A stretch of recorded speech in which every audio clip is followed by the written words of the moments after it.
नमस्कार साथियों, और आप सभी का लिटरेचर लवर्स में बहुत बहुत स्वागत। और आज मैं आया हूं आपके लिए एक बहुत अच्छी और बड़ी इंफॉर्मेशन लेकर के। एनटीए यूजीसी नेट के जो भी कैंडिडेट्स हैं उनके बीच में ये बात फैली हुई है कि यूजीसी नेट का सिलेबस जो है वो चेंज होने वाला है।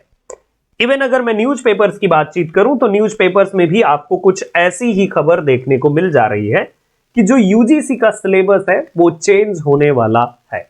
अगर आप इस न्यूज को देखें, नेट का सिलेबस बदलने जा रही है यूजीसी।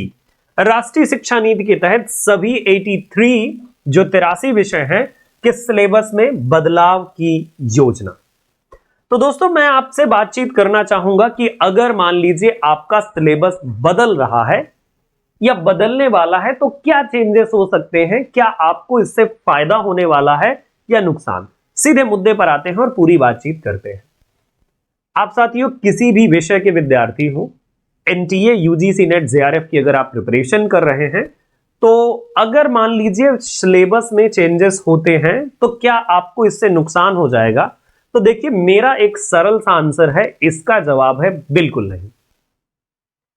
क्योंकि अभी आप जो पढ़ रहे हैं वो भी एक सिलेबस ही है, आगे जो आप पढ़ेंगे वो भी एक सिलेबस ही होगा। हाँ, अंतर यह हो सकता है कि यह सिलेबस कुछ अलग तरह से हो सकता है। जैसे मान लीजिए अभी कुछ विषयों का विषय है, जो एनडीए यूजीसी नेट के कुछ विषय हैं, कुछ सब्जेक्ट हैं, उनका जो सिलेबस है बहुत ही कंप्रहेंसिव है, टू द टॉपिक है, टू द पॉइंट है। लेकिन ऐसे बहुत सारे विषय हैं जिनका सिलेबस बिल्कुल भी स्ट्रक्चर्ड नहीं है। बात करें, जैसे आप इंग्लिश सब्जेक्ट को ही देख लीजिए। इंग्लिश सब्जेक्ट में अगर आप देखें तो इंग्लिश सब्जेक्ट का जो सिलेबस है वो बिल्कुल भी स्ट्रक्चर्ड नहीं है। सिंपल लिख दिया गया है, ड्रामा, पोइट्री, क्रिटिसिज्म, है ना। या किसी भी यूनिट के नाम को सिर्फ ऐसे ही लिख दिया गया है, बट वहां ये नहीं बताया गया कि आपको पढ़ना क्या है। तो हो सकता है कि जो आगे आने वाला बदल करके जो सिलेबस आए, उस सिलेबस में ये चेंजेस डेफिनेटली देखने को मिल सकते हैं कि टॉपिक कौन कौन से आपको टॉपिक पढ़ने हैं। और ये यूजीसी नेट एस्पिरेंट्स के लिए किसी वरदान से कम नहीं होगा। बहुत सारे अभी भी विषय हैं जिन विषयों में अगर आप देखें तो एक एक टॉपिक को क्लियरली रखा गया है कि ये टॉपिक आपको पढ़ना है, ये टॉपिक आपको पढ़ना है। और जहां तक इंग्लिश सब्जेक्ट की अगर मैं बात करूं तो इंग्लिश सब्जेक्ट में तो आपके लिए देखिए ये प्रॉब्लम है, टीजीटी का पढ़ोगे तो अलग आपको पढ़ना होता है टॉपिक, पीजीटी पढ़ रहे हो अलग पढ़िए, ईएमआरएस में अलग पढ़िए, डीट्रिपलएसपी में अलग पढ़िए, है ना। और इधर एनवीएस केवीएस पढ़ना है अलग पढ़िए, बिहार के पीजीटी इंग्लिश, टीजीटी इंग्लिश को पढ़ना है अलग पढ़िए। मतलब बड़े ज्यादा परिवर्तन है। वैसे कुछ एक ऐसा सिलेबस होना चाहिए जिसमें वो सारे टॉपिक पढ़े जाएं, जिससे कि एक साथ तमाम सारे एग्जाम्स की तैयारी भी हो सके। अगर ऐसा कुछ हो जाता है तो यह अति उत्तम है। वैसे ये जो बदलाव है, मैं तो कहूंगा कि ये बदलाव बहुत जरूरी था, खास करके कुछ ऐसे विषयों को लेकर के जिन विषयों का सब जो सिलेबस है बिल्कुल कंप्लीटली, जैसे बोलते हैं ना, टू द पॉइंट या फिर निर्धारित नहीं था।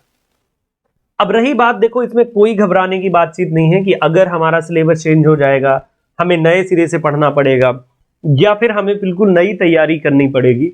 तो मैं एक बात आपको साफ क्लियर कर दूं कि ऐसा कुछ भी नहीं होने वाला। देखो, अगर आप यूजीसी नेट के एस्पिरेंट हैं, आपने जो चीजें पढ़ी होंगी वो पार्ट उस सिलेबस में जरूर आएगा। थोड़े बहुत परिवर्तन हो सकते हैं, लेकिन आप ही एक बार सोचिए कि जैसे मान लीजिए आप पढ़ते हैं इकोनॉमिक्स, तो इकोनॉमिक्स के जो कॉन्सेप्ट हैं वो कॉन्सेप्ट तो वही रहेंगे ना, बस यही हो सकता है कि वो और भी डिफाइंड, रिफाइंड हो जाए। और ये भी पॉसिबल है कि वो और भी थोड़ा सा ब्रॉड हो जाए। ये दोनों चीजें संभव हो सकती है ना। और अगर ऐसा संभव है, अगर हम इस स्ट्रीम से अगर जुड़े हुए हैं तो फिर ये बात तो तय होती है कि अगर ये कर लिया है तो वो भी कर लेंगे। बाकी इसके बारे में जैसे जो भी अपडेट आती है एनटीए यूजीसी नेट्स की तरफ से, वो अपडेट मैं आपको इसी चैनल के थ्रू जरूर दूंगा कि और क्या है बाकी चीजें। और रही बात यहाँ पर कि देखिए, ये जो अगले साल जो जून नेट से आएगा तो वहां पर इसे लागू करने की संभावना भी कही गई है। अभी ये जरूरी नहीं है कि आगे आने वाले समय में, आगे आने वाले समय में ये पक्का है कि चेंज हो जाएगी, ऐसी अभी कोई संभावना है नहीं, है ना। सिर्फ और सिर्फ बात यहां पर यह है कि हो सकता है, संभव है। और वैसे मान भी लेते हैं कि मान लीजिए कि अगर ये जून में लागू भी हो जाती है तो बहुत अच्छी बात है। देखते हैं नया सिलेबस क्या होगा, नए सिलेबस के अकॉर्डिंग चीजों को पढ़ेंगे और समझेंगे। नए सिलेबस में बस वही थोड़े बहुत परिवर्तन हो सकते हैं, बाकी हिस्ट्री, टर्म्स, फॉर्म्स, क्रिटिसिज्म, ये सब कुछ वही रहना है। टॉपिक में परिवर्तन हो सकते हैं कि मान लीजिए किसी राइटर के पर्टिकुलर 5 टॉपिक रख दिए गए, 2 टॉपिक, तो ये तो मैं यही कहूंगा कि कुछ विषयों के लिए ये वरदान है, क्योंकि भाई जब जहां डिफाइंड नहीं होता तो अंधेरे में ही तीर चलाना होता है, लेकिन अगर ऐसा डिफाइंड हो जाएगा तो ये जो प्रॉब्लम है ये खत्म हो जाएगी। कम से कम ये होगा कि हमें इतनी चीजें जो है पढ़नी है, ये टॉपिक है। बाकी जब सिलेबस बाकी और जैसा भी आता है मैं आप सभी तक सूचनाएं जरूर पहुंचाऊंगा, तो इसी चैनल के साथ बने रहिएगा।